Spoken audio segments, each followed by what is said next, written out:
next up, we're going to talk about implementing a good sleep hygiene program. So the question is, how do I implement good sleep hygiene strategies? So this is kind of the visual that I want you to have in your mind is good sleep revolves around temperature, the sound, and light. Those are all the things that we need to optimize well so that we can have a good sleep quality and a good sleep quantity. So temperature. The ideal temperature, and this is from the research, shows that the ideal temperature for sleep is about 65 degrees. Now, body temperature drops slightly as it prepares for sleep, and then it continues to gradually fall until early morning. And it returns to baseline as the body prepares to wake. So ideally, the room temperature we want to be in the 60 to 68 degree range. Now, I realize in certain areas of the country that may be challenging. Here in Phoenix, where the temperatures can get to 120, we generally don't get our AC down 65, 67 degrees just for cost purposes and maintenance of the machines and things. But using fans, using other modes to get the body in a proper temperature is what we should think about. Now, remember, some individuals are going to be adapted to a little bit warmer environment, but keep this in mind if you're traveling for sports. But as long as the body feels comfortable, usually we talk about just needing like one layer of covers. The temperature that you would need for that is going to be your ideal temperature. Now, heat. Excessively warm environments do disrupt sleep. In sleep, the body is less effective at regulating its temperature. So that's why we really want to dial in the room temperature nicely, because the body isn't as good as responding to when it's warm or when it's cold. And so we know that when it's excessively hot, that interferes with the ability to fall asleep. So that's that hot and tired mentality. And then higher body temperatures do lessen that slow wave sleep that we talked about, that deep sleep, that recovery sleep. So not only is it hard to get to sleep and get your total amount, but it's also going to be not as rejuvenating in terms of muscle recovery if the temperatures are high. And so again, this is relative. It depends on each individual, but this is what is known about heat and its disruption of sleep. And we know that the body's not really good at is not as effective at regulating temperature as it is when it's awake. So one of the strategies I suggest is just lowering the room temperature to promote healthy sleep. So fans, portable ACs, sleeping in a colder room, lighter sheets and covers, and then travel considerations. If you are traveling to another location and you're staying at a rental home or an apartment or a hotel, making sure there's adequate ability to control the temperature is ideal, particularly when you have such an importance on sleep and its effect on performance. So light is absolutely critical, and it affects sleep dramatically. The body's internal clock is very sensitive to light. So how much light we get and when we get that light exposure is really important. So light influences sleep cycles. It influences your internal melatonin or hormone release and your internal clock. So we know that early morning sunlight can start the body's clock and getting ready for the day. And then we know that evening light exposure can disrupt how your body prepares for bed. So that is really important to manage light throughout the day in anticipating a good sleep hygiene strategy. So the pre-sleep light management. So I definitely recommend no electronics or screens 30 minutes prior to bed. Sometimes what we'll do is have the athlete just set like an alarm to let them know, hey, I've got to get off of this screen. If it's unavoidable, consider blue light filtering or dark mode on your phone or blue light glasses. But really, the goal is to get that blue light out of your eyes prior to bed. And then there is some research to suggest that dim red light is better than white fluorescent light. So some strategies that we'll use is when you're brushing your teeth, having a red night light, or nowadays they have these internet enabled or Wi-Fi enabled lights that can be changed from one color to the next. So kind of a dim red light promotes sleep rather than a bright white light prior to bedtime. And then we want the sleep to be in pitch black. So sometimes referred to as creating a sleep cave. So you want it cool, you want it dark, and so pitch black is best. A lot of people don't know that they can detect light through their eyelids, and so even if your eyes are closed, your body can perceive light, and that's why we want it to be pitch black. Definitely consider blackout curtains. We have a lot of devices in our rooms, like laptops and other devices that may have a blinking light on them, stereo equipment. So sometimes what I'll suggest is to put a little black electrical tape over that so that's not being perceived by the eye throughout the night.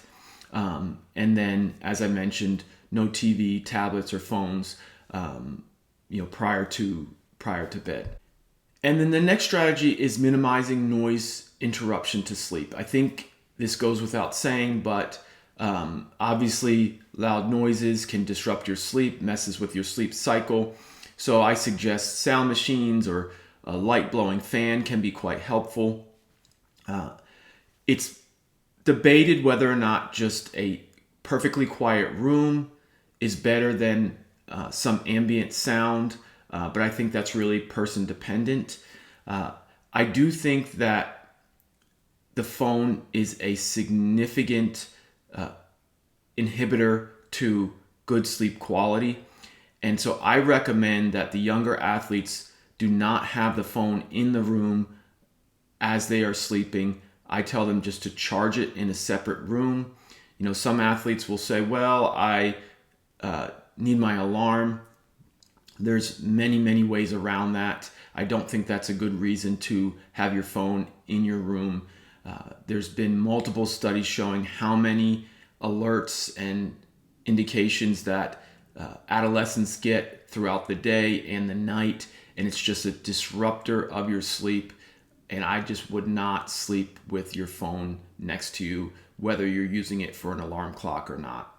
And then travel considerations. So sometimes we'll talk about utilizing some strategy with hotels. So maybe you don't stay at the hotel that's right next to the venue because tons of other kids will be staying at that hotel. Maybe you stay at one that's a little bit further away that won't have as much disruptions in the evenings. Maybe you think about where your room is going to be placed. So do you get a room that's close to the elevator, or do you get a room that's at the end of the hall?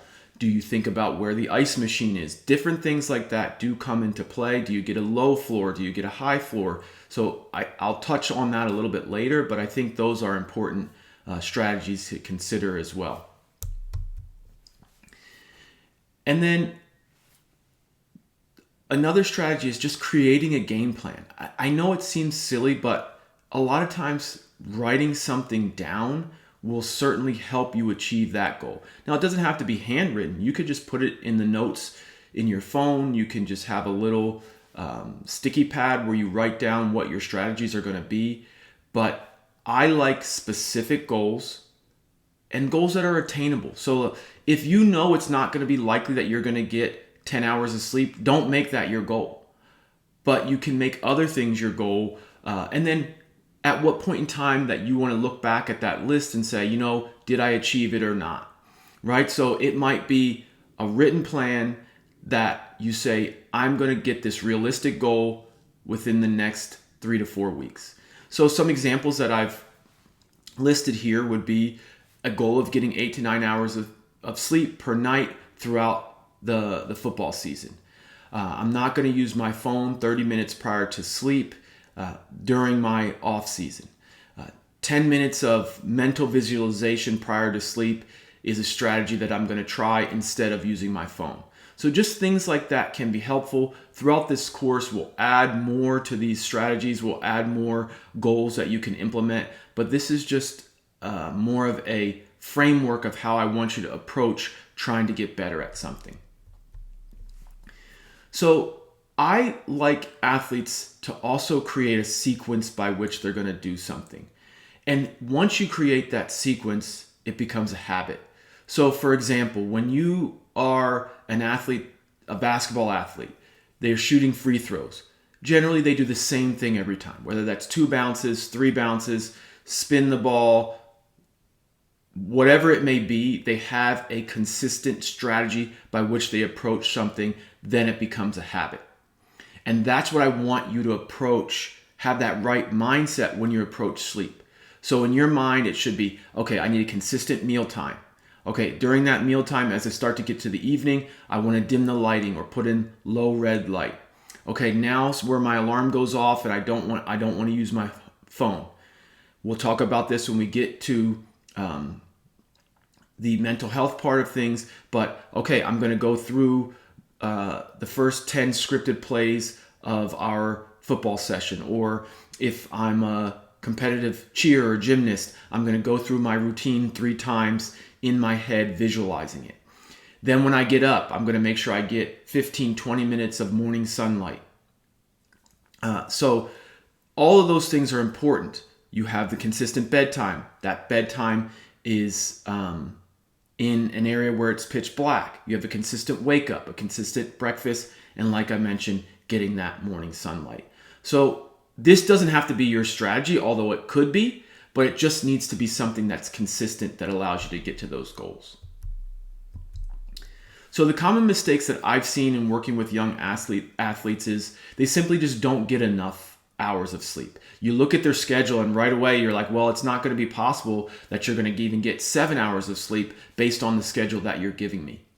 And that's if something else doesn't even come up, like there's other issues that come up throughout the week that may delay you getting to bed. So I think that's really critical as well. They don't have a consistent sleep routine. So for example, one night they go to bed at a certain time, and then the next night, if there's something on TV or movie that they want to watch, they watch that and go to bed at a different time. And that's really disruptive to that sleep cycle.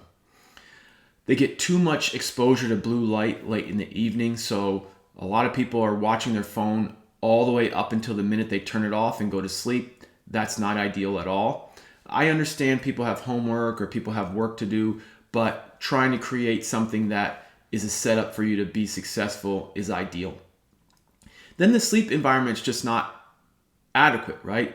It's maybe a little bit warm. They've got the blinking light of their sound system in their room or Bluetooth speaker. They have a lot of noise going on. It's just not a generally good environment for sleep. And then the weekend, so a lot of times athletes, have a good setup during the week, but then on the weekend, their routine totally changes, where they get up at noon instead of the 7:45 that they were getting up, or the 6:30. So those are different strategies that I think can be helpful, or at least mistakes to look out for.